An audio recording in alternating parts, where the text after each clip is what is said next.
വൈക്കത്ത് ശക്തമായ കാറ്റിൽ വ്യാപക നാശമുണ്ടായി. ഉദയനാപുരത്ത് വീടിന്റെ മേൽക്കൂര പറന്നുപോയിട്ടുണ്ട്. നിതിൻ തോമസ് വിവരങ്ങൾ നൽകും. നിതിൻ, എത്രത്തോളം നഷ്ടമുണ്ടായിട്ടുണ്ട് പറയൂ. പൂജ 450 സ്ക്വയർ ഫീറ്റോളം നീളം വരുന്ന ഒരു ഈ റൂഫിംഗ് ചെയ്തിരുന്ന ഇതാണ് പറന്നുപോയത്, ടെറസാണ് പറന്നുപോയത്. ഇത് ശക്തമായ കാറ്റിൽ പറന്നുപോയി അടുത്തുള്ള ഒരു തെങ്ങിലിടിച്ചാണ് നിന്നത്. ആ തെങ്ങിലിടിച്ച് നിന്നില്ലായിരുന്നെങ്കിൽ തൊട്ടടുത്ത് തന്നെ പ്രദേശത്ത് താമസിക്കുന്ന ശശിയുടെ വീടിൻ്റെ മുകളിലേക്കായിരുന്നു ഇത് വീഴേണ്ടിയിരുന്നത്. അത്തരത്തിൽ വീണിരുന്നെങ്കിൽ ഒരു വലിയൊരു വീടിന് ഒരു കേടുപാടും അതുപോലെ തന്നെ ഈ ശശിയും കുടുംബവും ആ വീട്ടിലുണ്ടായിരുന്ന സമയവുമായിരുന്നു. അത്തരത്തിൽ ഈ റൂഫിംഗ് ചെന്ന് പതിക്കുകയായിരുന്നെങ്കിൽ ഒരുപക്ഷെ കനത്ത നാശനഷ്ടവും അതുപോലെ തന്നെ ആളപായവും ഉണ്ടാകുന്ന ഒരു സാഹചര്യത്തിലേക്ക് നീങ്ങിയേനെ. ഭാഗ്യം എന്ന് തന്നെ പറയാം, ഇത് സമീപത്തുള്ള തെങ്ങിലിടിച്ച് നിൽക്കുകയായിരുന്നു.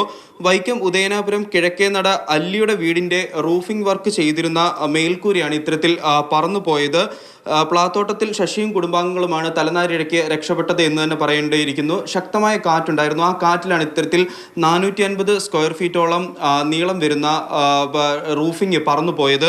അതുപോലെ തന്നെ ഇന്നലെ കഴിഞ്ഞ രാത്രിയിൽ ശക്തമായ മഴയില്ലായിരുന്നെങ്കിൽ തന്നെ ശക്തമായ രീതിയിൽ കാറ്റ് വീശുന്നുണ്ടായിരുന്നു ഈ വൈക്കം ഭാഗത്തൊക്കെ തന്നെ.